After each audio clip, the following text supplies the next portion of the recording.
I know of no other religion, culture, civilization that believes that at one moment an entire people had encountered the divine, and out of that encounter were transformed forever. And from that encounter flowed a revolutionary vision of ethical monotheism, of a God that has called humanity to righteousness, and the Jewish people to be a holy people charged with a prophetic mission to be a light to and of the nations, a vision that has changed the history of all humankind. And we understand at this moment how important that vision is. For if the Judaism we pass on to our children did not speak to the great moral issues of their lives and the great moral issues of the world that they will inherit from us, it will not be one that maintains their loyalty, their engagement, their passion. We heard the shofar. COVID-19 is a kind of shofar call to humanity. All of the things that our tradition stands for ethically are called into question. We early on developed a commitment to provide healthcare to people and to ensure that everyone had access to healthcare. We are a tradition that had a special concern from the very beginning for God's concern, for the poor, the widow and the orphan, the vulnerable, the elderly, the children. And we know how disproportionately they are affected by this crisis. We know as well that the disparities of both the affliction of this disease and the resources to try and support people during this time are disproportionately deprived of communities of color and of Aboriginal communities across the globe, including in our own country.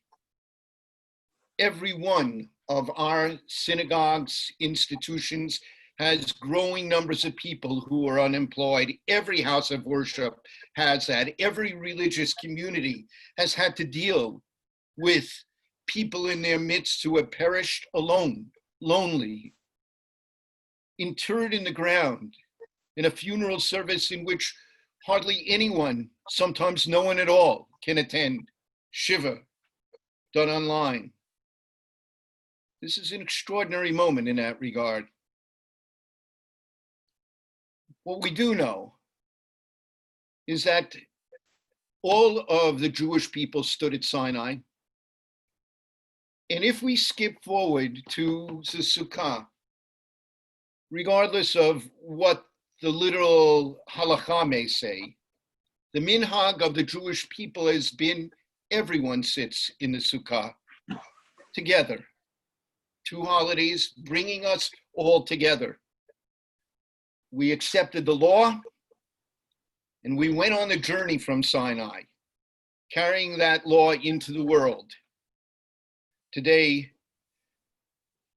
in America, that sense of the law, that sense is under attack, as it is in so many countries across the globe. The rule of law, human rights, attacks on courts, in so many countries that had long embraced democracy. We know that that is a threat today to everything that we hold precious. And we know as well that it is democracy that gives every person the ability to help control their destiny. We do it through the vote. And in these months, the entire Jewish community needs to mobilize to ensure that every person who has the right to vote is registered to vote and has access to the polls. It will be a great challenge to those fundamental ideas of a universal law for all people that Judaism gave to the world out of this moment at Sinai. And yet every one of us knows how fragile that feels here in our country that prided itself on equality and justice for all. We know that if we're going to change things, we have to change people. We have to change policies. We have to change structures that maintain poverty, racism, sexism, and somehow manage to maintain as well the devastation being wrought on God's creation at this moment, that creation that God has entrusted to us. The COVID-19 crisis teaches us in powerful terms that we cannot solve it in any one country. It is a global challenge for us. So too, global poverty, global change that threatens all of humanity. There will be no Noah's Ark for America, no Noah's Ark for the Jewish people, no Noah's Ark for the rich. Everyone will be devastated by this. And it's time for us to learn from what we are living through now to transform this world into the kind of country that it needs to be. In the flow of the holidays, we begin with Pesach, the liberation of our people. We move then to Sinai, which we celebrate tonight and tomorrow and for many the next day. And then the logical third holiday should have been the arrival in the promised land, the fulfillment of the promise of freedom and of the safety that the promised land offered, but it's not. It's not, it is instead the fragility of the shelters of the Sukkah. It is the journey that continues that we celebrate. We too know we're not at the promised land in America, or we're in Israel, or in any country across the globe. We have to struggle through to bring the ideals entrusted to us at Sinai to the entire world. That is our challenge at this moment, that one day we will celebrate a real promised land in America, in Israel, because of the work of our hands. That is the challenge now in this journey from Sinai to the Sukkah and onward to create that kind of world. Let's go forward with confidence, for that is an awesome agenda that can transcend challenges and smash limitations. And you gathered here looking at who you are, knowing what you have done, you are exactly the kind of community that needs to model that journey. Bless you in that. Go from strength to strength. And together, you and I, we truly can change the world. Thank you, David.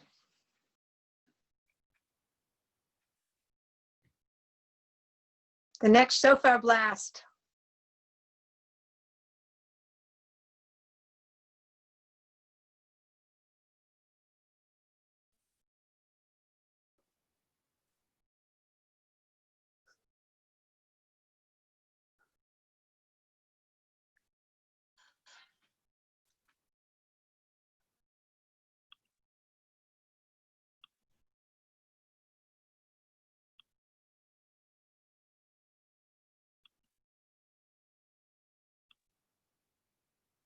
Sahava? Go. Yes, go ahead.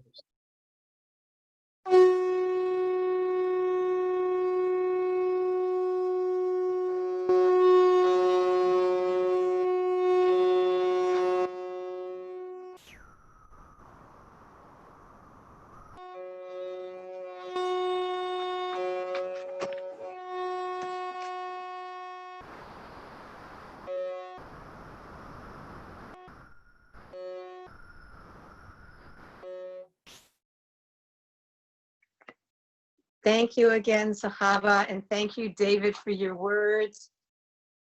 We will next hear from cantor and spiritual leader Linda Hirshorn from Congregation Temple Beth Shalom in San Leandro, California, and Vocalot. Linda will sing her song, Circle Round for Freedom. Linda. Yeah, and and you can keep yourselves muted and sing along with me. I'd like to imagine that you're singing with me.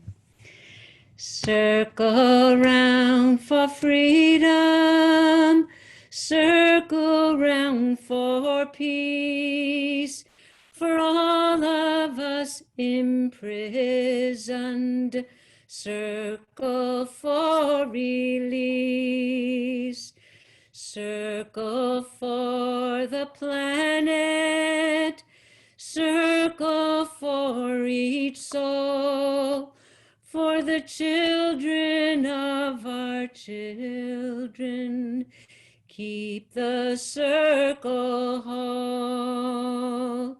Circle round for freedom, circle round for peace, for all of us imprisoned, circle for release, circle for the planet, circle for each soul, for the children of our children. Keep the circle whole.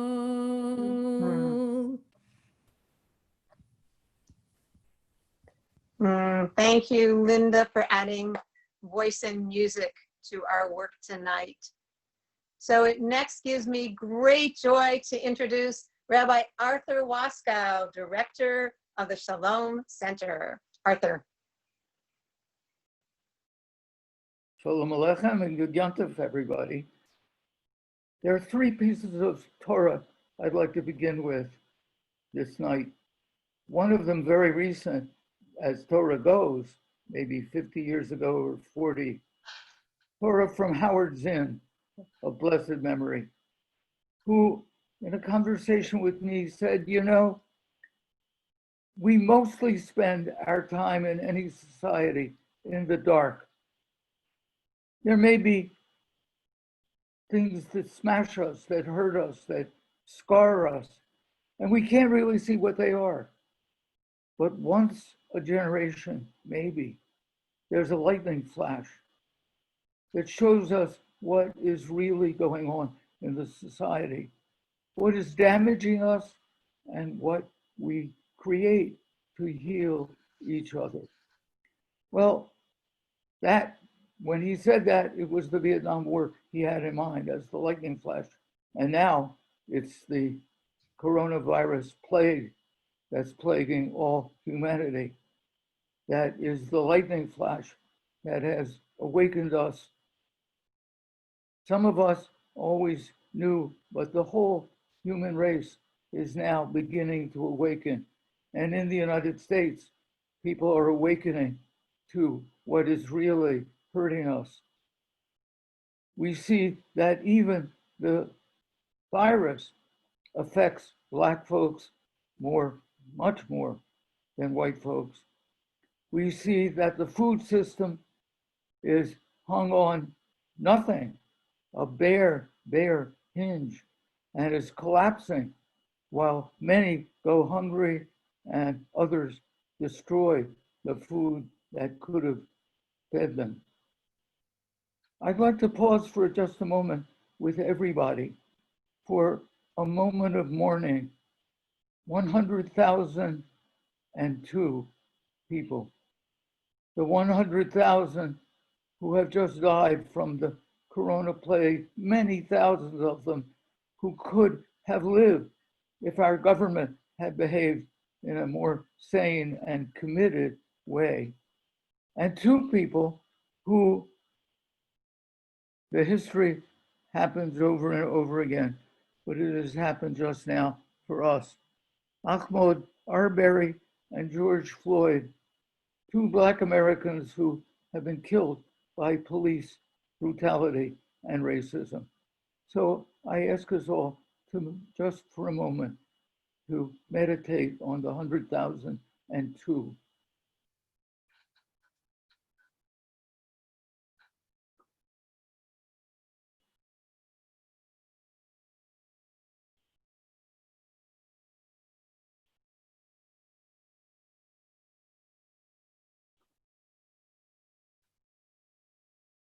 So now that the lightning flash has lit up our society, what are we to do?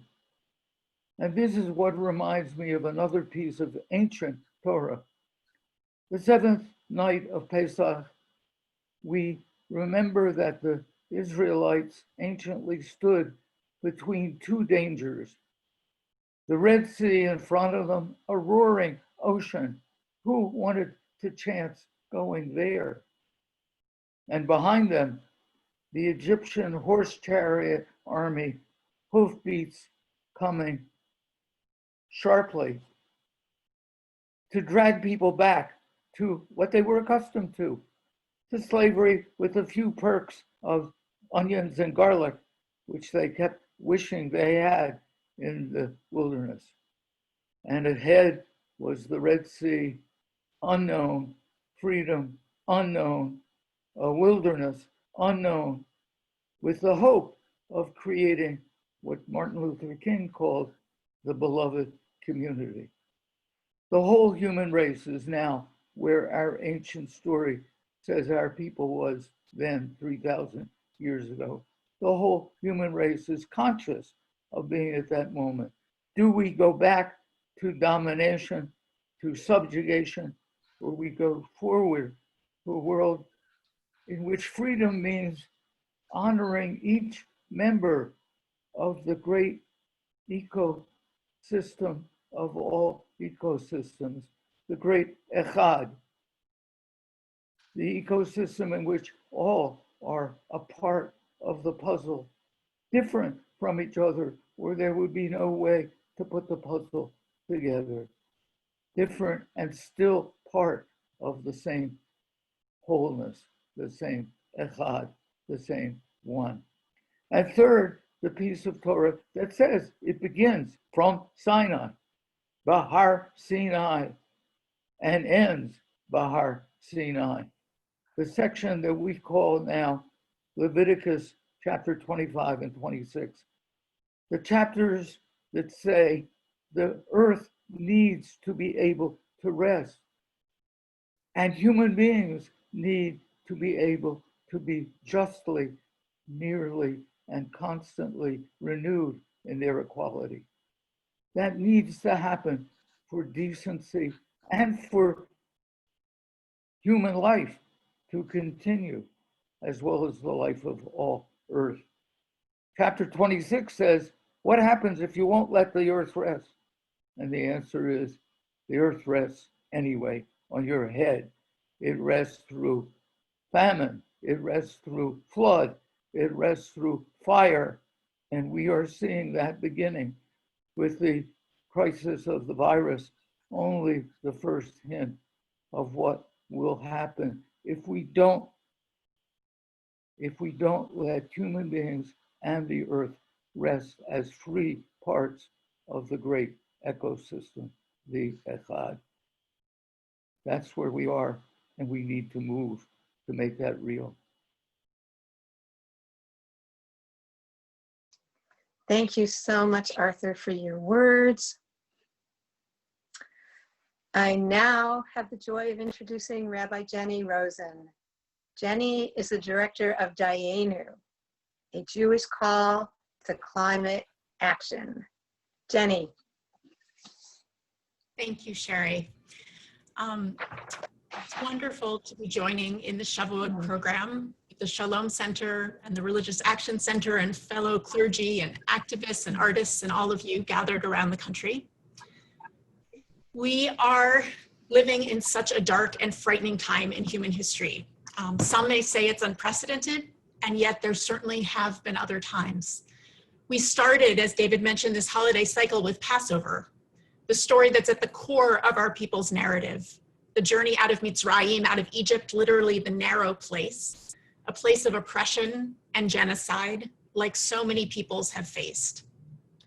And while we were wandering in the desert, God reminds us that the path forward and our redemption is not in the heavens or beyond our reach. Lo b'shamayim hi, our redemption is in our hands, biyadenu. In Deuteronomy, God says, this injunction, which I give you this day, is not too baffling for you, nor is it beyond your reach. It is not in the heavens, neither is it beyond the sea.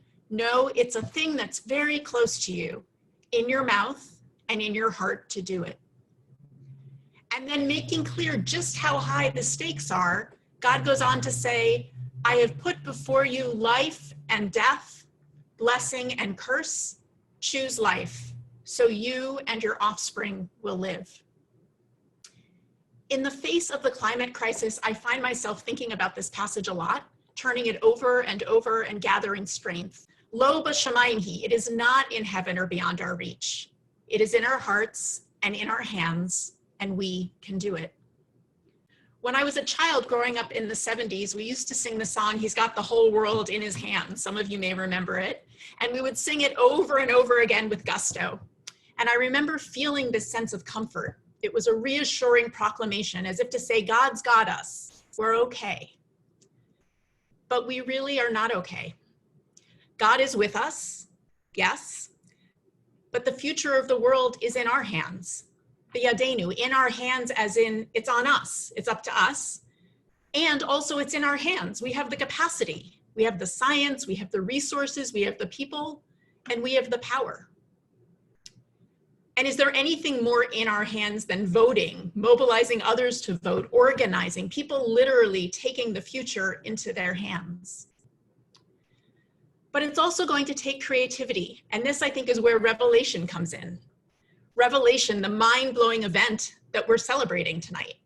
The generative, creative unfolding of Torah, of truth and values, of stories and ideas and visions and dreams.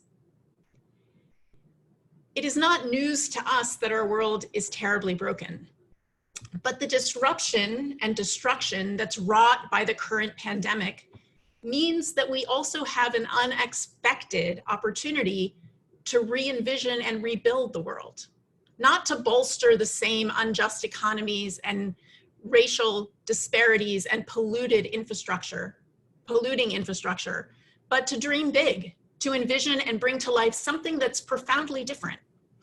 We have the opportunity to close the gap between the world as it is and the world as it should be, not by inching the two closer together incrementally, but really by reimagining and rebuilding a different kind of future.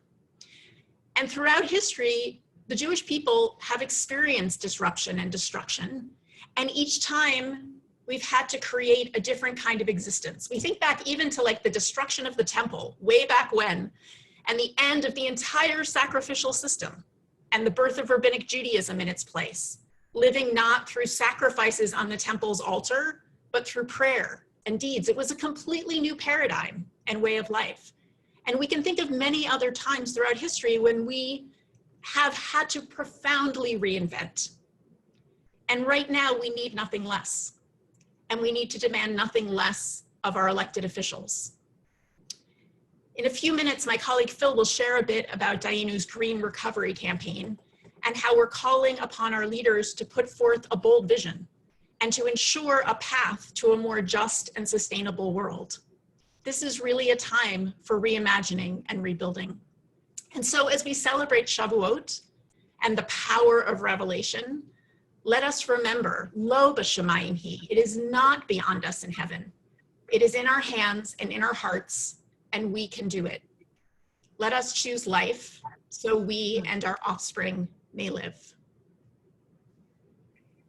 Thank you so much, Jenny. Thank you for those words.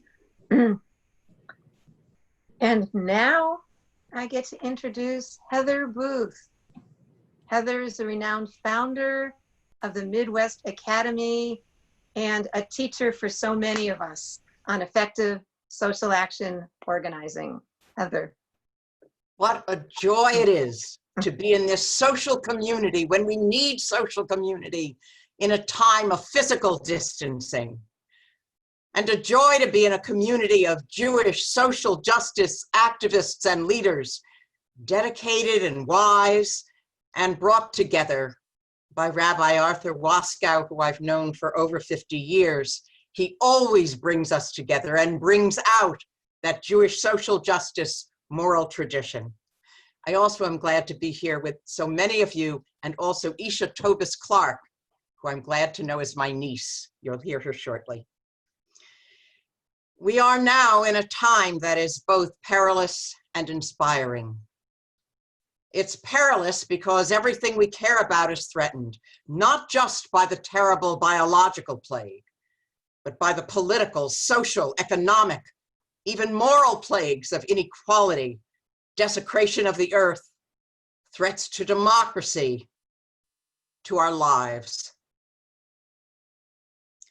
We call out at this moment and repeat what Rabbi Waskow raised, remembering both the 100,000 George Floyd and, as Isha raised, Breonna Taylor, killed in her own home and the names go on and on. And so it is a perilous time, but it is also an inspiring time. It's inspiring because so many of you and your numbers magnified around the country and the world are taking action, standing for justice or sitting down for justice, living for justice, freedom, for the environment. It's inspiring because of what you all do, both on this call and in the days to come. As we celebrate Shavuot and Sukkot, we not only remember the values and history that unites us, but remember that to live our values, we need to take action. We celebrate the time from Passover acting for liberation to Sinai, receiving the laws to guide our future. And to make those laws, we need to take action for democracy. We need to elect those who promote laws to protect people and the planet so that we all may thrive. We know from our history, from our culture, from the Bible, from our learning, we know that when we organize, we can change the world, but we need to organize. We now face an awesome election in 159 days with consequences for our path forward. Challenges that have been developing over decades come into bold relief. Will we move to more death and destruction of the earth and our people, or will we move to greater community, caring, and democracy? We can have the positive alternative, but only if we organize and ensure we have full involvement in this election. We've already seen this play out in Wisconsin in their recent special election. There, in the face of this deadly pandemic, the Democratic governor tried to have a system of vote by mail. And when that was rejected by the Republican legislature, he tried to delay the election to a safer time. Then the courts, controlled by a Republican majority, overruled the governor, and people risked their lives to vote. That was especially true in Milwaukee, where much of the Black and other people of color population lives. Where previously there had been 180 polling places, they had only 5 polling places in that special election, forcing people waiting time under life-threatening conditions. The last time that I was in a situation where people risked their lives to vote was in 1964, when I was a volunteer in Mississippi Freedom Summer. Many of you may know about that summer project when 3 young volunteers, Andrew Goodman, James Chaney, and Michael Schwerner, were murdered at the hands of the Klan because they were trying to help poor Black people to vote. But because people organized and voted, within a year we had a Voting Rights Act. And now, as then, if we organize and if we vote, we can change this world.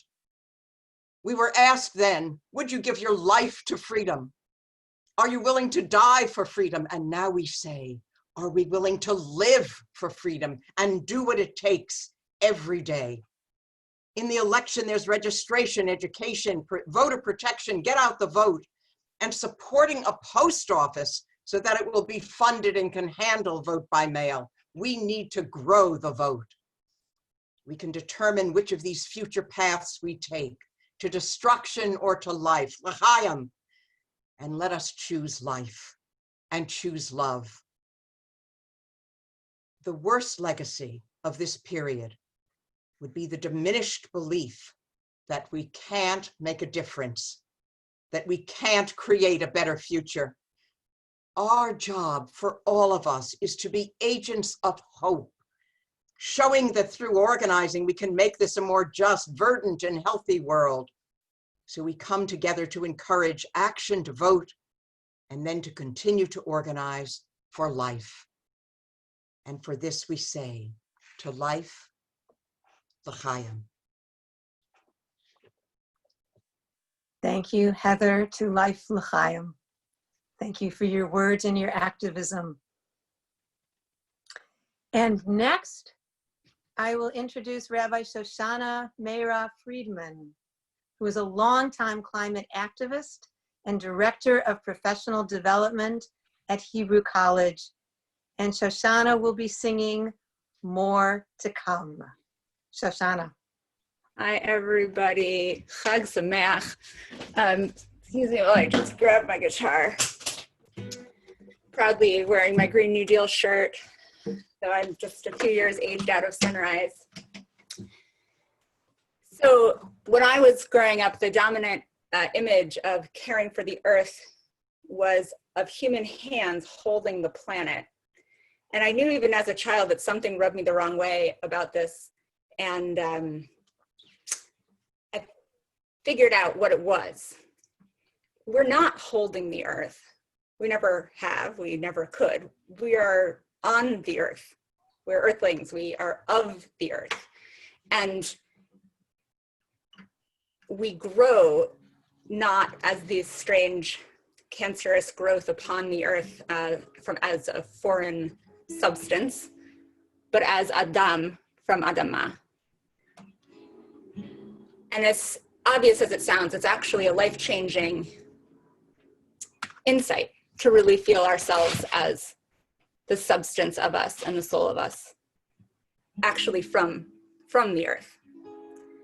And so we don't know the ending of this human saga, but we know the earth abides.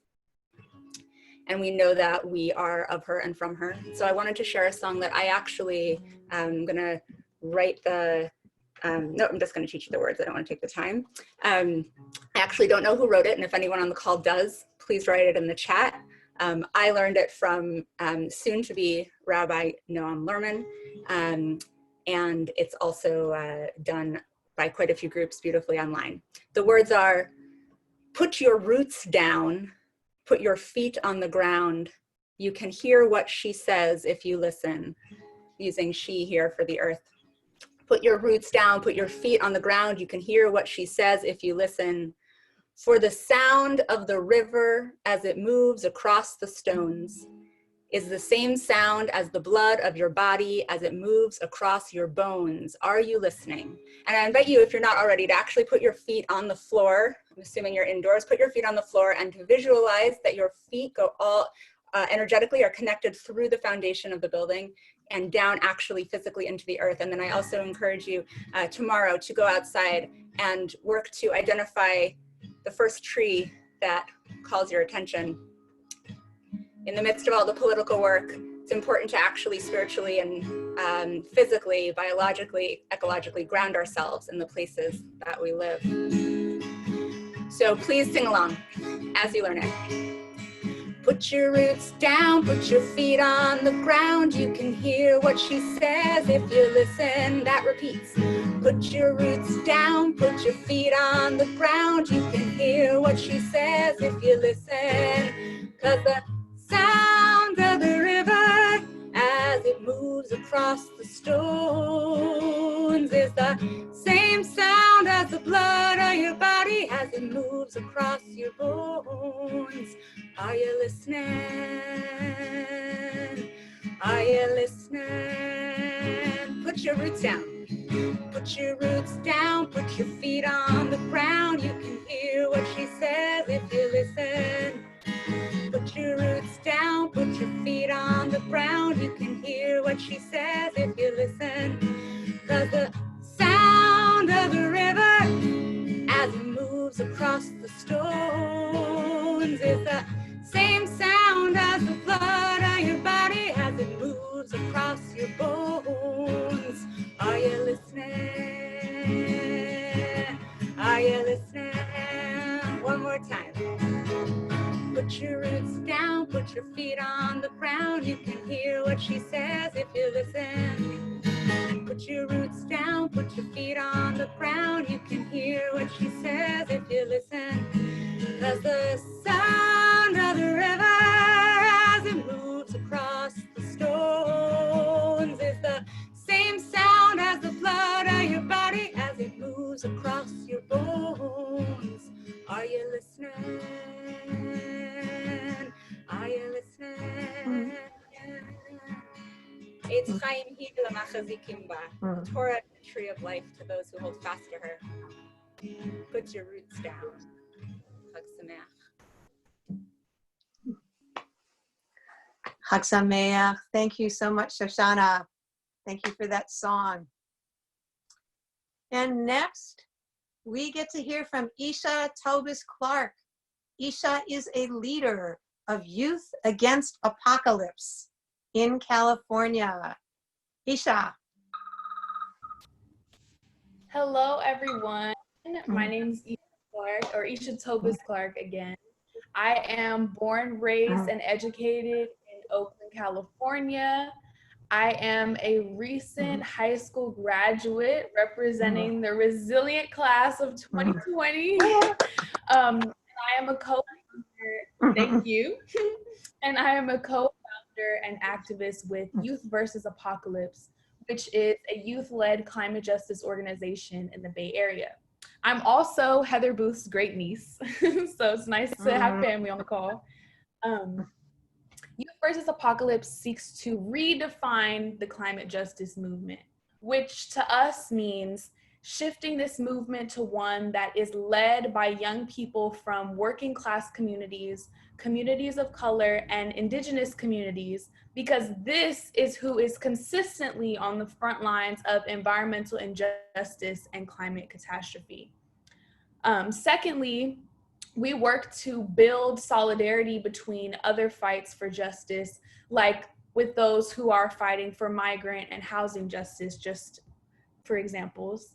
And lastly, we work to ensure that the main priority of the movement, both inside and out, is to dismantle the systems of oppression that fuel climate change.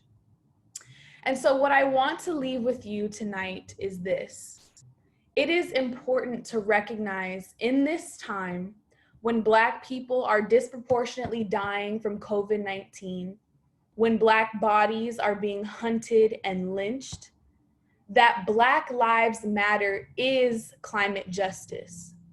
We need to know that when we say no human being is illegal and fight to free human beings from cages, that is climate justice.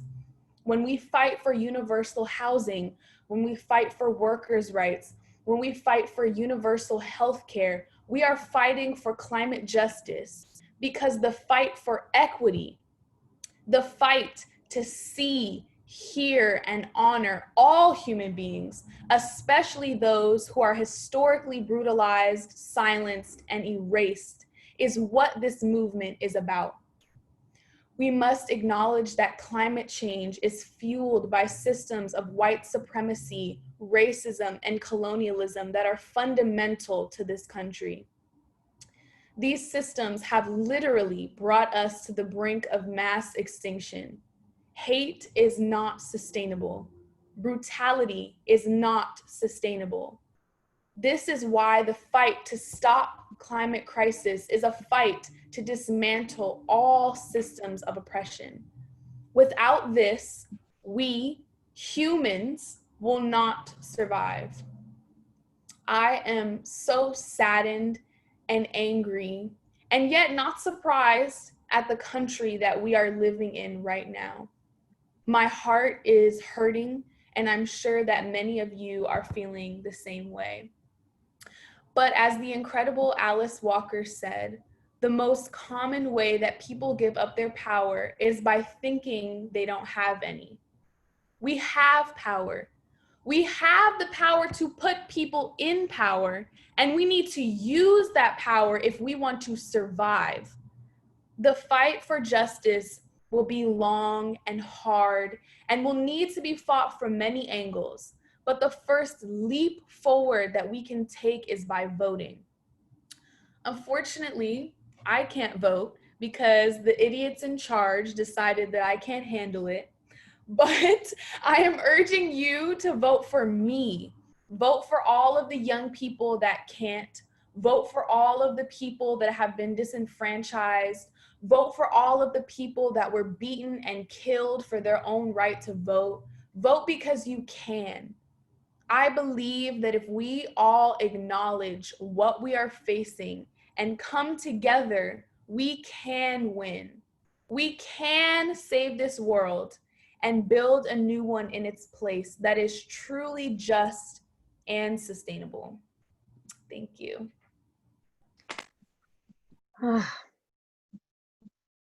Yesher Koach Isha. Thank you so much for those words. I think we all needed to hear tonight. So I will next introduce our next speaker, Rabbi Michael Namath from the RAC, the Religious Action Center. And Michael will speak on the Religious Action Center's election work and its green policy program. Michael. Thank you so much.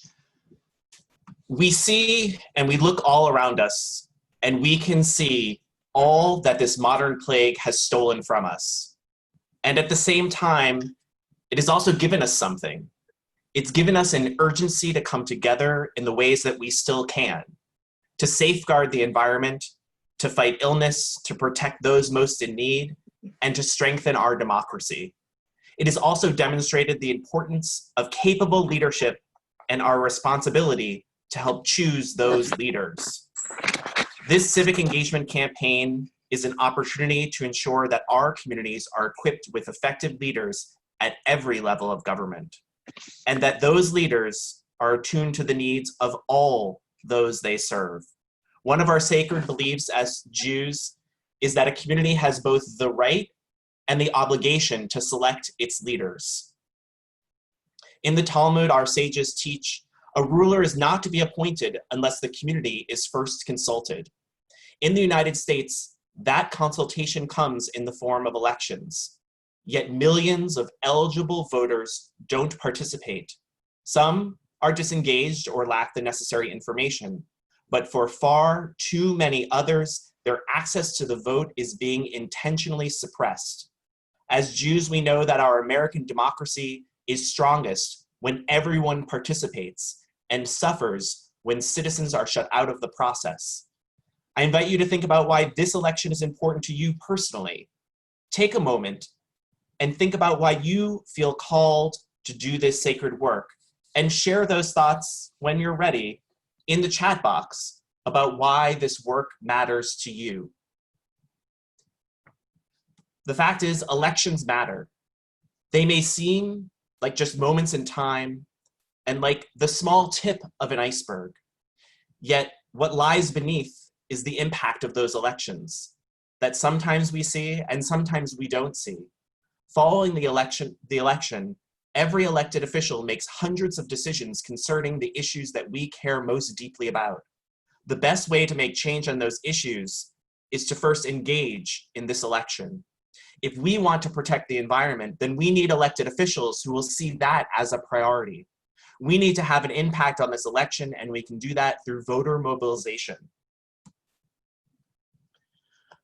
While there are three specific groups that I will discuss related to voter mobilization, I want to acknowledge that they do overlap with one another as they are interconnected. We also know that vote by mail will be an important part of our work this year and will be incorporated into all of these areas. When we talk about mobilizing our voters, we mean anyone in our networks.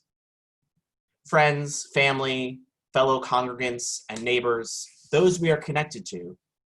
We currently live in a world where the messenger is more important than the veracity of the message. People trust the people they know. We must use relational organizing to make sure that people vote. We are encouraging and supporting people to lead nonpartisan voter education, registration, and turnout initiatives through their networks. Some examples of how you can take action. Pledge to vote and get people in your network to pledge to vote. Research has shown time and again that people who pledge to vote are 5 times more likely to vote. You can use our virtual pledge card to engage with registered voters and remind them to show up at the polls. Relational organizing is the key to voter turnout. You can download and use the Empower app that we're using to support your relational organizing efforts. The messenger matters in getting out the vote, and using this tool to reach out to your network will increase voter turnout. And all of you are, of course, invited to utilize our web tools and trainings to help with voter mobilization inside of your own networks. It is, of course, important to engage the people we are already in relationship with. And at the same time, we must look to those who do not have adequate access to the ballot. This is due to the discriminatory laws and practices that have restricted and prevented people from exercising their right to vote. And we know that these laws overwhelmingly impact communities of color, both within and outside of the Jewish community.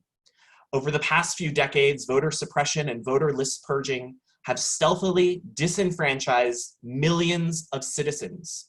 The reform movement is thrilled to partner with the Center for Common Ground, where individuals can sign up to participate in the Reclaim Our Vote campaign. This nonpartisan campaign provides tools to phone bank, postcard, and text bank to contact low propensity voters of color in states with restricted voting laws in order to lend support in registering and voting. On our website, you can find tools to support this work. You can also order postcard kits to help make it easier to contact these potential voters, many of whom have been unknowingly purged from the voter rolls. By engaging voters beyond the Jewish community and those marginalized within it, and working across lines of difference, we can help assure that all people have access to the knowledge and tools necessary to vote. We have a responsibility to engage with any individual or group of individuals who are facing systemic oppression and to ensure that access to voting is a reality for all.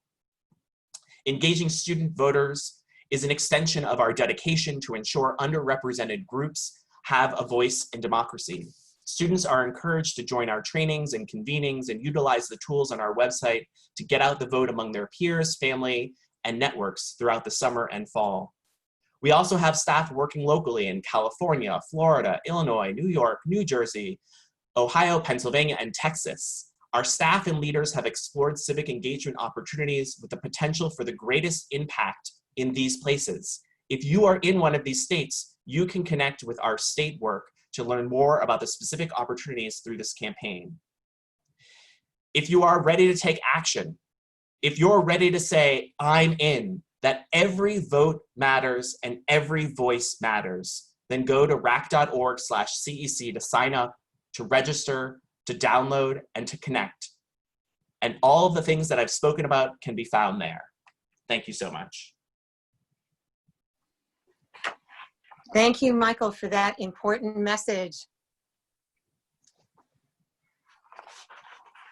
So I will be speaking next. And for those of you that didn't hear my introduction in the beginning, I'm Sherry Brown.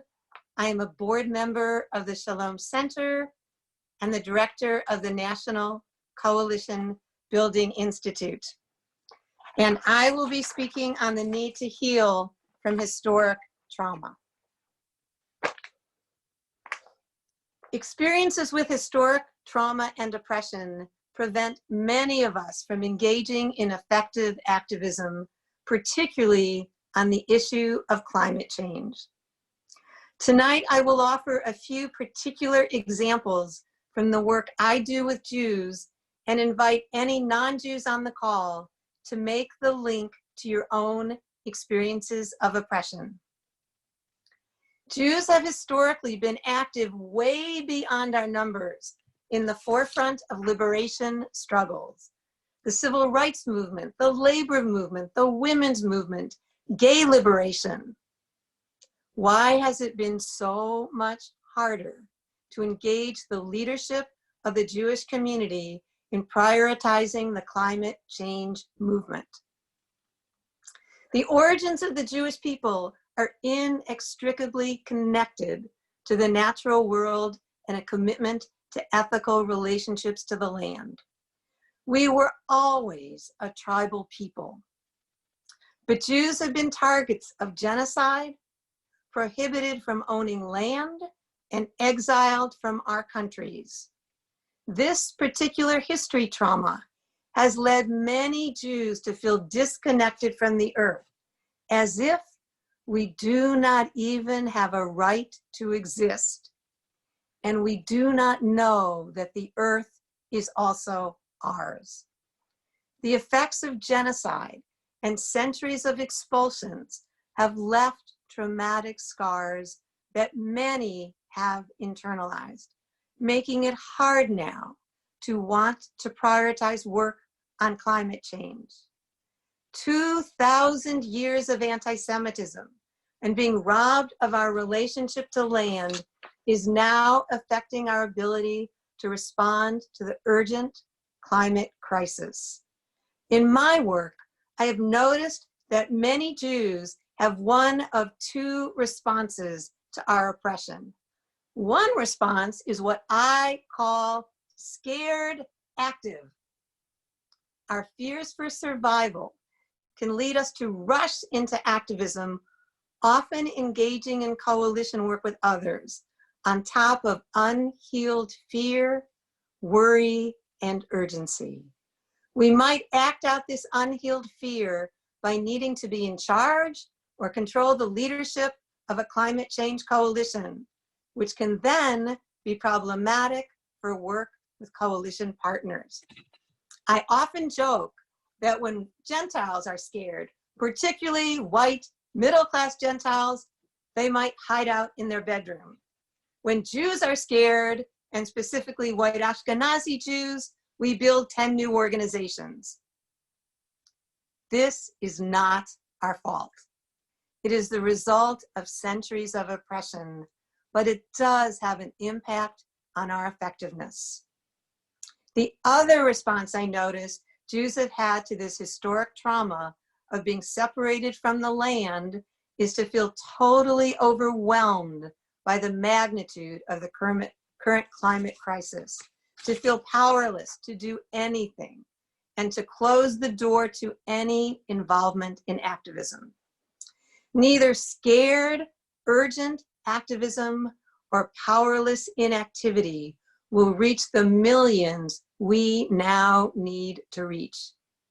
We can and must heal from this historic trauma, reclaim our deep relationship to land, and unleash activism.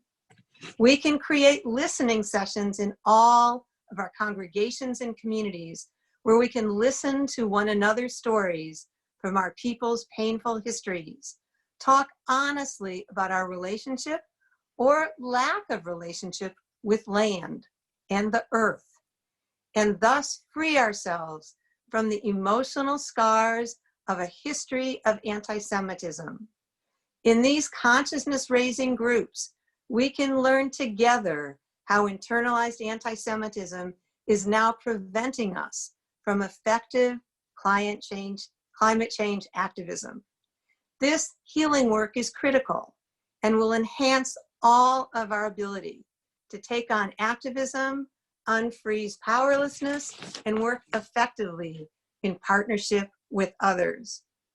Being listened to both about past traumatic moments and current stressful issues is like releasing a pressure valve and creates space in our minds for new thoughts. Anyone who would like help setting up these listening sessions in your congregation can reach out to me after this program. Let us do this healing work together so we can mobilize our communities for immediate action, not with voices of fear and urgency, but with welcoming messages of relaxed, inclusive, and hopeful leadership. I will now put my MC hat back on, and you will now get a chance to do a piece of the listening practice that I was just speaking about. We are now going to have a short time in meeting rooms, and we will have 3 people in a room, and in a minute, Khalik will send us into those meeting rooms. And first introduce yourselves and say where you're from. And then I'm going to ask you to do your own timing. The timing for these small groups is 12 minutes. Each person in the meeting room should therefore get 4 minutes. Decide who's going to speak first, second, and third. And when it's your time to speak, I'm going to ask the other 2 to just listen, to not interrupt, to not add your own thoughts. You're gonna put me when it's your turn to speak, to not make the major part of your talk critiquing what the other person said. I really want this to be a time that you get to speak and be listened to. And Khalik is going to put up on the screen the overall question, which is, what have you heard so far tonight that has touched you or inspired you towards activism? Khalik is going to send us now into those meeting rooms.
Hello, is anyone there?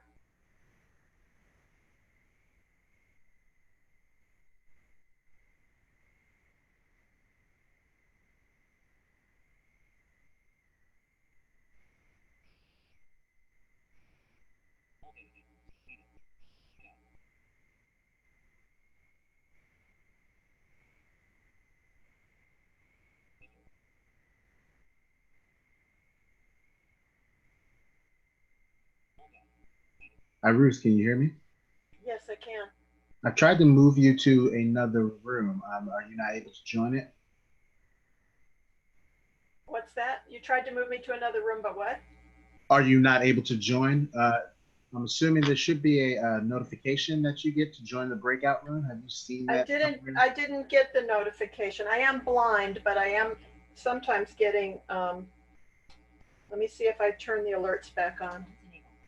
Okay, yeah, I didn't get anyway, if you could try again, I'll see if that comes up. Okay, sure thing. I'll try again. Okay, thanks.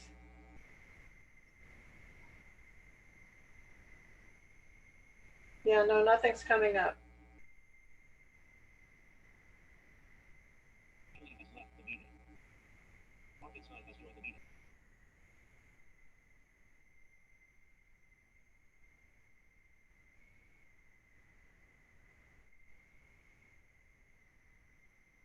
Nothing's coming up, Khalid. Okay, yeah, I'm not exactly sure how it would work. Are you using something like JAWS? Yeah, I am using JAWS, yes, but I use Zoom all the time with JAWS, and I usually don't have a problem. Have you joined breakout rooms before? Oh yeah, many times. That's so odd. Okay, I'll try one more time. Usually it either goes automatically or I get a little pop-up and I have to press enter, but I'm not seeing the pop-up either. Okay, let me try one more time here. If I can look at you. All right.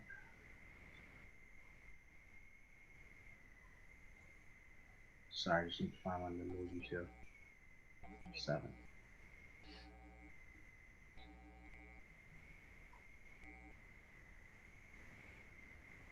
Okay, hold up. Who's Hartman? Okay.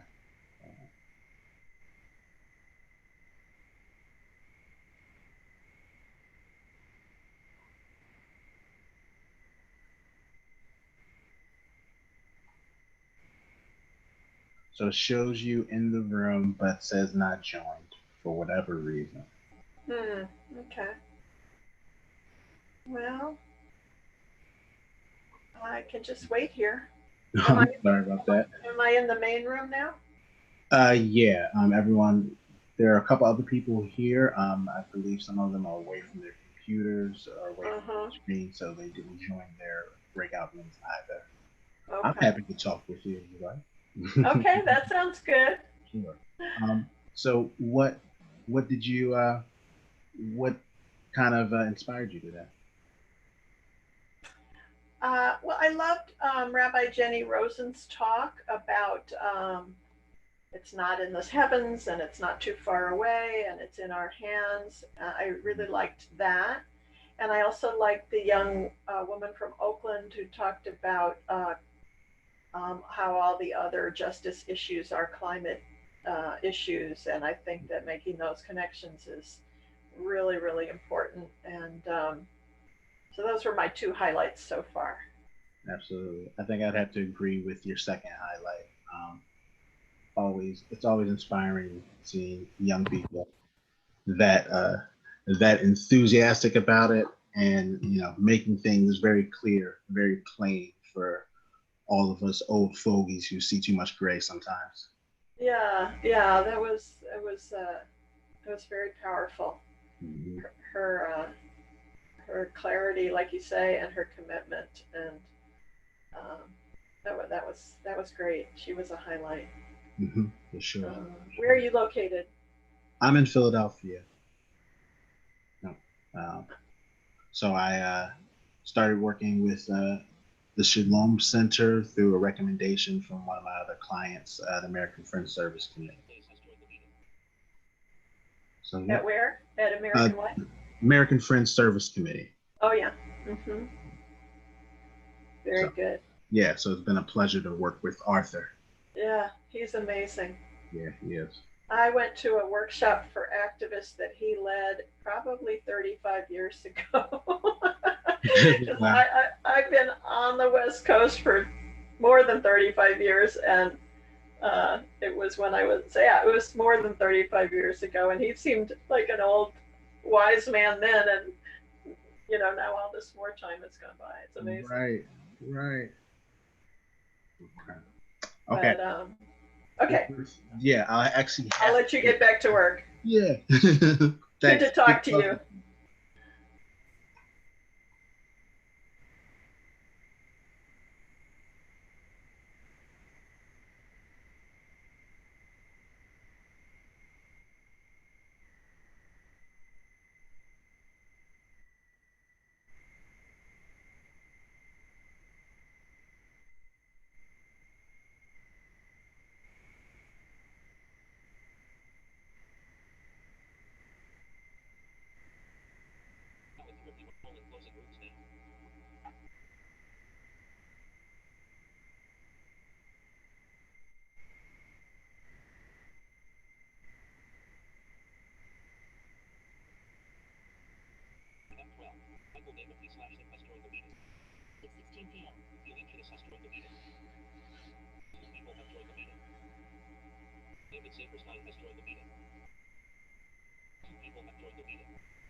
Let's see, we got 24 back.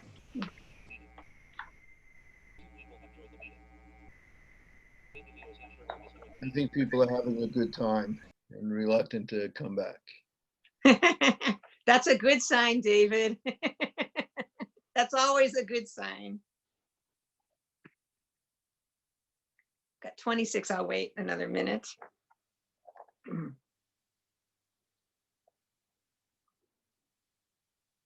Here we just want to get, oh, okay.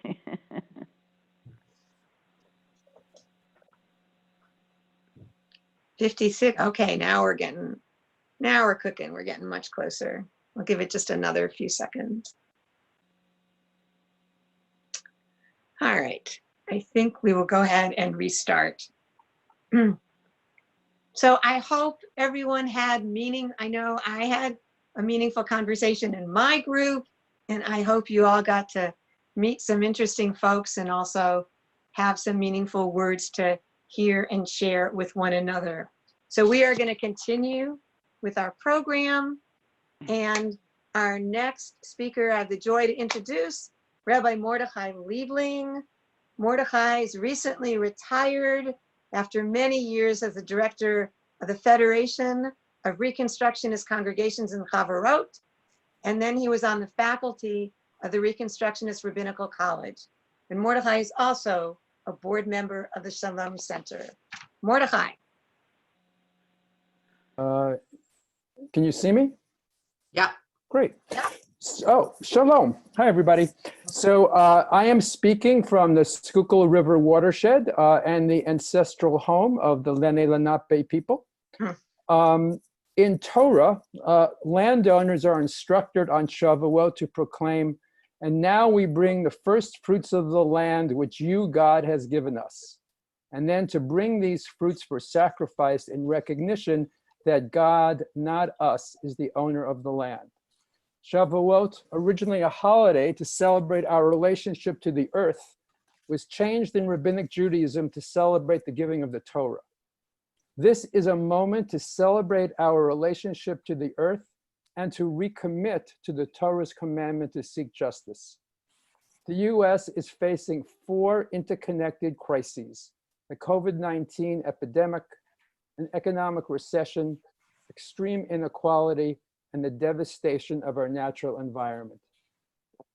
The Green New Deal can bring about a recovery that is socially just, environmentally sustainable, and promotes resilience. First championed in Congress by Representative Alexandria Ocasio-Cortez, it embeds climate solutions within an anti-inequality agenda. Like the original New Deal of the 1930s, it would require many separate pieces of legislation, and it would be integrated with sweeping economic policy, including guaranteed jobs and healthcare for all Americans. The Green New Deal calls for the federal government to build climate resilience, to repair and upgrade the nation's infrastructure, to deploy smart grid technology, to reduce emissions in manufacturing, farming, and ranching, and to overhaul transportation, all creating new jobs. It would support renewable energy. More importantly, it would end fossil fuel subsidies. The US has spent more subsidizing fossil fuel recent years than it has on defense spending, according to a report from the International Monetary Fund.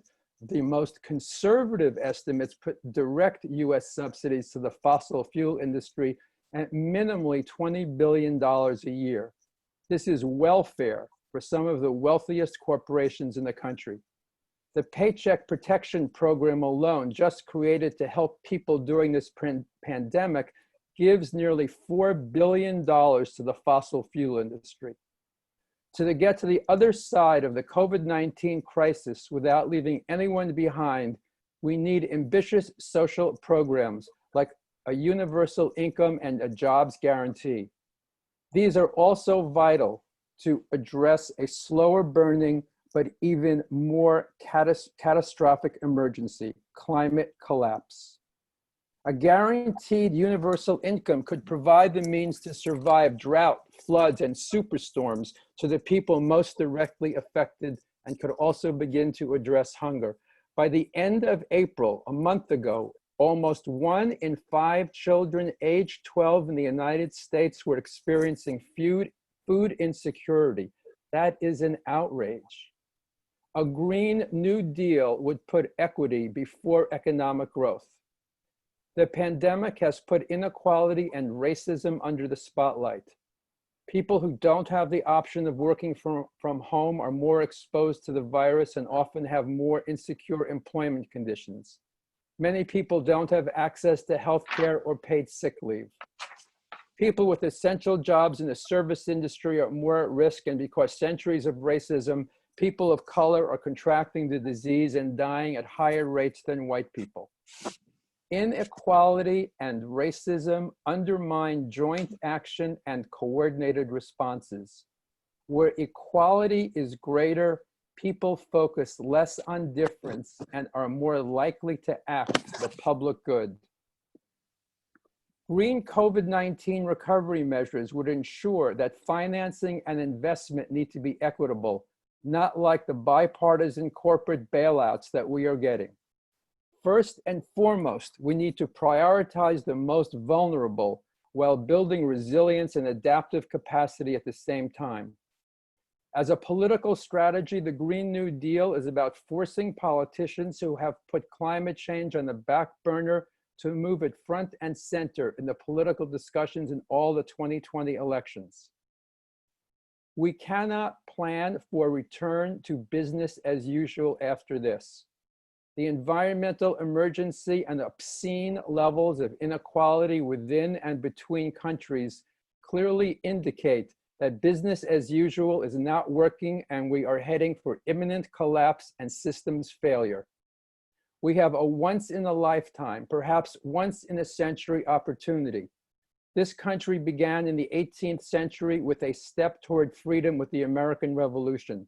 We took another step in the 19th century with the Civil War ending slavery. In the 20th century, the New Deal created a social safety net. This is our chance to take a step forward in the 21st century with a Green New Deal, creating an environmentally sustainable, socially just, and spiritually fulfilling human presence on Earth. Thank you. Thank you, Mordechai, for those words. Thank you so much. And I want to first acknowledge everyone for the amazing attention people are giving tonight. These are all very important things we get to hear. We have just a few more. I next welcome Phil Aronianu. Phil is the campaign manager of Dayenu. Welcome, Phil. Thank you. And thanks for having me on the call. Just to build on what Mordechai said, you know, as many on this call have mentioned, the 2020 elections will be perhaps among the most consequential elections in US history, but it isn't just because our democracy, our civil rights, and the lives of Black, Brown, and Indigenous communities are under threat. It's also because what we do on climate in the next 4 or 5 years will either set us on a path to more destruction and devastation, crises piling on top of other crises, or it will set us on a path to a future planet we and our kids have a chance of surviving and thriving on. As Arundhati Roy put it, the coronavirus pandemic has opened up a portal, a gateway between one world and the next. And I think that's the way we have to think about this moment. This is our opportunity to walk through that portal, to envision that next world and make it what we need it to be. One way we can do that is obviously through voting. And a crucial way to do that is to ensure that candidates for office, especially presidential candidates, understand what's at stake and what kind of world we envision. That's why even before we go to the voting booth to cast our ballots, we as a Jewish community need to make sure that candidates know what we want. Speaking to what Mordechai just mentioned, we need to create millions of new jobs for workers who are out of work. We can do that by transitioning our economy to 100% clean energy. We need to make sure that we're prioritizing environmental justice in communities that have been historically disinvested. And we need to hold polluters accountable who have been bad actors on the political scene for many, many years. So our voices and stories are very powerful. So Dayenu is asking folks on this call, even before you begin the crucial work of getting out the vote, is to get out your laptop or your phone, to head over to dayenu.org/v and record your own video message to the candidates explaining why you believe this is the moment to pursue a just green recovery. It's super easy to do. It sounds hard, but it's really easy. We'll walk you through the steps. We have a script that you can cheat from, and we want to make sure that you can get your personal story to the candidates, and we'll also make sure that we get them to the candidates as well. So just head over to dayenu.org/v and happy storytelling. Thanks. Thank you, Phil. Thank you so much. And hopefully everyone is going to honor his request and to do that. I next have the joy to introduce Rabbi Margot Stein. Margot is a singer, songwriter, teacher of song in liturgy, writer of music for Echo Jewish Musical Play, Guarding the Garden. And Margot is also a member of the Shalom Center Board. Margot. Thank you, Sherry. It's really a joy to be here with everybody tonight to think about this. This song I wrote for us is to lift up the words, proclaim liberty throughout the land, right? And to all the inhabitants thereof. So please join me, even if you're muted, on the refrain, which will come back as we look at the different areas in our society right now that we're all working together to work to seek liberty. And this is just an offering for you tonight. Proclaim liberty throughout the land, and to all inhabitants, hand in hand. Proclaim liberty throughout the land, and to all inhabitants, hand in hand. The words are in the chat box. Tzedek, tzedek, justice pursue, rich, poor, black, brown, white, Christian, Muslim, or Jew. If some are chained, then none are free. Link arms and we'll make a break for liberty. Proclaim liberty throughout the land, and to all inhabitants, hand in hand. Her skies turn to iron and her grass turn to dust. the planet in tatters. We have broken her trust. Can we find it within ourselves to do what it takes to care for this earth and be her saving grace? Proclaim liberty throughout the land, and to all inhabitants, hand in hand. The river of love runs deep and wide. I'm talking of the right to marry with pride. Grooms say to groom, and brides say to bride, I can do anything with you by my side. Proclaim liberty throughout the land, and to all inhabitants, hand in hand. Our struggle to heal this world is never done. The deal is to partner with the Holy One in the likeness and image. Are we all a precious gift to hear freedom call? Proclaim liberty throughout the land, and to all inhabitants, hand in hand. One more time. Proclaim liberty throughout the land, and to all inhabitants, hand in hand. Thank you, Margot. We definitely need liberation music as we move forward. Thank you. And next, Rabbi Tamara Cohen, who is the Chief of Innovation for Moving Traditions, a national organization focused on teens, gender, and Jewish identity. Tamara will share her poem on Corona crisis and climate crisis. Tamara. Thank you. Birshut ubizchut Rabotai, with gratitude for all my teachers on this call. There is more that makes us one than death. More that runs between Wuhan, Tehran, Milan, Seoul, and New York than tiny droplets of breath that sicken or simply fall to the concrete or cobblestone, sand dune or grassy plain. There is the beating heart. There is the wide expanse of blue, periwinkle, black.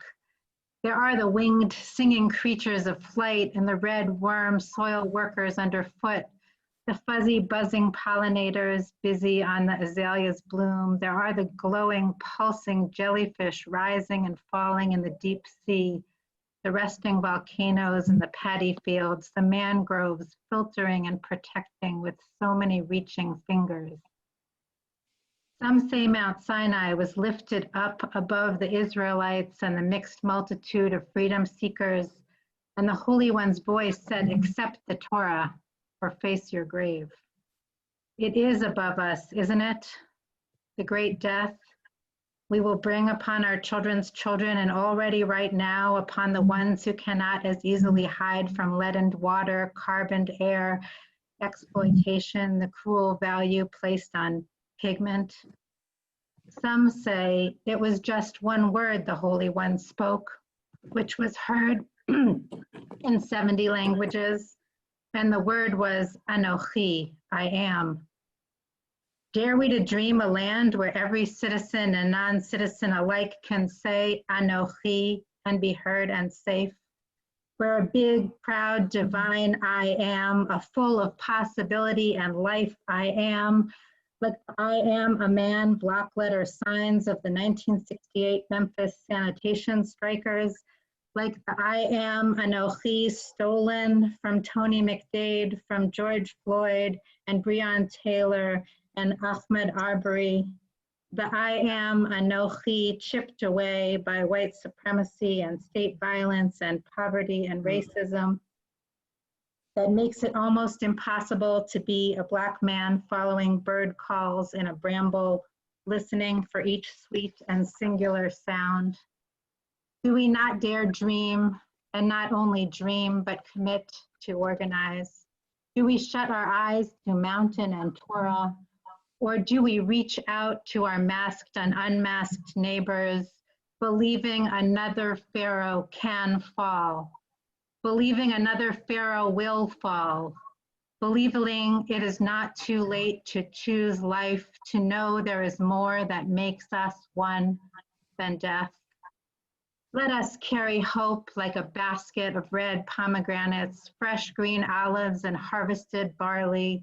Let us invite the gleaners to take all they need from our fields.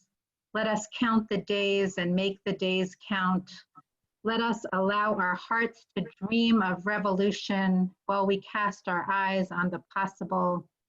And let us begin walking now on the slow, winding pilgrimage toward change.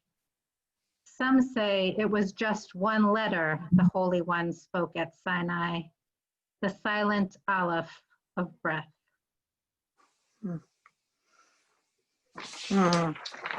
Thank you so much, Tamara, for those words. Thank you. Very moving. We just have a few more sharings to make connection with Sukkot. We will now show Ushpizin posters with voting rights heroes, explained by Arlene Goldbard, their artist, and Arlene is also the president emerita of the Shalom Center. Arlene. Thanks, Sherry. Thanks, everybody. Chag Sameach. It's so lovely to see people. Our esteemed technical director, colleague James, is going to page through the PowerPoints of some flyers that are downloadable at the Shalom Center website and can be printed out and put in your sukkah 9 months from now, or used for other things as well. The idea of Ushpizin, of inviting guests into your sukkah for that holiday, is based on Abraham, the patriarch's concept of radical hospitality. They say that he always sat at the door to his tent, and that everybody was invited in and everybody was fed and welcomed. And so traditionally, there's a text in the Zohar that this idea relates to that, and each night of Sukkot were accompanied by one of the first set of prophetic voices, the patriarchs of Jewish history. And in later years, people also included the matriarchs. They talked about Leah and Rachel and Sarah and so on. But we thought last year at the Shalom Center that it would be a good idea to extend this radical hospitality to the whole practice of voting, to invite everybody into that big canopy, that big covering that actually creates democracy, knowing that in our country, there are people who are actively interested in discouraging people from voting in deceptive and cruel and violent ways, and we need to counter that. I'm sorry that the images aren't being shown. I guess Kalik is not there, huh? I apologize. You can actually, you can find them at the Shalom Center website, and maybe when the report on this meeting is sent out, Arthur, you can include a link to the places where the posters are, and that way people can get a chance to see them themselves. So they mostly depict heroes of voting rights, and they mostly depict Jews and African Americans who joined together. So there's a poster of Dr. Martin Luther King of blessed memory, and also Rabbi Abraham Joshua Heschel of blessed memory, speaking together on a dais. And you'll see a bunch of different important people in the civil rights movement. Most of them are ancestors, but one of them is alive and with us on this call right now because there's a poster of Heather Booth among the posters. And I'm so sorry we can't see that one right now. Here we I think go. you're getting them, Arlene. There you go. Okay, fantastic. Well, I think probably my time is. You have about a minute and a half. Okay, so you can see. Kalik, if we can see it a little smaller so that people can see the text, that would be good. But if that's not possible, okay. So you remember Cheney, Goodman, and Schwerner, 3 civil rights workers who were murdered in Mississippi. These are the kind of people that we're exalting as the people who are honored guests in any spiritual context and who we all need to invite into our sukkahs, whether we actually build one or whether we have a virtual one. Sukkahs this year starts on October 2nd. That's the first night of the holiday. It's so well timed for the election that's coming up in November. So we invite you all to print out the posters, to post them, to share them with people. And I know that the Shalom Center has big plans for doing this in partnership with other organizations during this coming Sukkot. So you'll definitely be able to learn more about that as October approaches. Thanks. Great. Thank you, Arlene. And I just want to also say to folks, in addition to being able to access these posters, that we will, from the Shalom Center, be sending out a resource page. If you didn't get a chance to copy from the chat, contact information from all of the speakers and their organizations, we will be sending out a resource page so you will be able to have access. And I now have the honor to reintroduce Rabbi Arthur Wasco, who will make short closing remarks. And he is both, again, the director of the Shalom Center, as well as the visionary for this whole program tonight. Arthur. Thank you. So am I unmuted, first of all? Yes, you're unmuted. Khalid, can you put up the poster that has some of the information about reaching all of us? I simply want to end by saying it doesn't end here. It sure doesn't end here. We are already pointing toward Sukkot, and we hope all of you will join in helping us point towards Sukkot. With your actions, with your financial support, there we go. If you can see there are the people, the 3 leaders of the 3 organizations who are co-sponsoring this event, the RAC, Dayenu, and the Shalom Center. And also a little lower on the page, if you can, the contributions will be shared among all 3 of the groups. Please do make the contributions. Some of us, I know the Shalom Center, I suspect the other 2, spend money that was not originally budgeted when we planned our year to be able to do this. So there's a tiny URL to be able to make the contribution. Please do. And we will send you the details of how to see the Ushpizan of voting rights, the heroes of voting rights, from the Shalom Center's website. So thanks, and remember, it doesn't stop now. We're about to hear a song that points us also towards Sukkot, just as Arlene's amazing posters have pointed us towards Sukkot. Thanks, Arthur. And I also, just in closing, before we hear the song, want to say, I don't think I've ever gotten to be with all of my favorite people on one webinar in one evening. So, and I hope all of you very much feel the same. It's an incredible group of people that contributed their heart and spirit and life and activism to what we shared tonight. And we will end with a closing song by Cantor Linda Hirshhorn, and it's Ufros Aleinu Sukkot Shlomecha.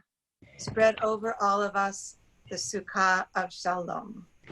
Well, Linda. so Arthur actually wrote 8 additional verses. So I'm doing Arthur's version of Ufros. Oh, excellent. And it has been very inspiring with all of you. So thank you so much. Ufros aleinu Sukkot Shlomecha. Ufros aleinu Sukkot Shlomecha. Spread over all of us the Sukkah of Shalom. Spread over all of us the Sukkah of Shalom. Spread over all of us the wet green leaves of earth. Spread over all of us the wet green leaves of earth. For we to live our lives in the web of life on earth. We to live our lives in the web of life on earth. Spread over all of us a house that trembles in the wind. Spread over all of us a house that trembles in the wind. For the millions who tremble when the wind is cold, millions who tremble when the wind is cold. Spread over all of us the unshielded shelter, the unshielded shelter of the powerless.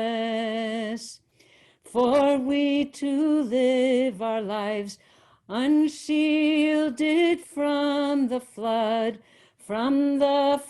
of fire, we to live our lives. Spread over all of us the house that gives us unity. Spread over all of us the house of harmony. Amen. Thank you. Amen. Hag Amen. Sameach, everyone. Good Yontif, good Yontif. Good Yontiv, Laila Tov. Good Yontiv. Hag Sameach. Thank you.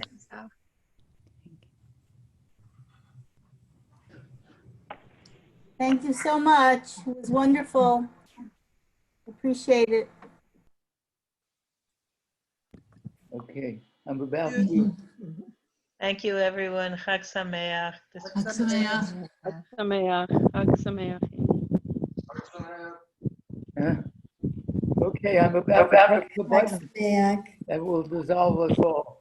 But remember, we are making a recording. There is a recording. We will reach out to, we're going to put it on YouTube and reach out to everybody to tell you where on YouTube, how to find it, increase the viewership by the people who could get it when they were doing something else tonight. Be well, everybody. Good Yontif. Chag Sameach. Chag Sameach. Chag Sameach. Good Yontif.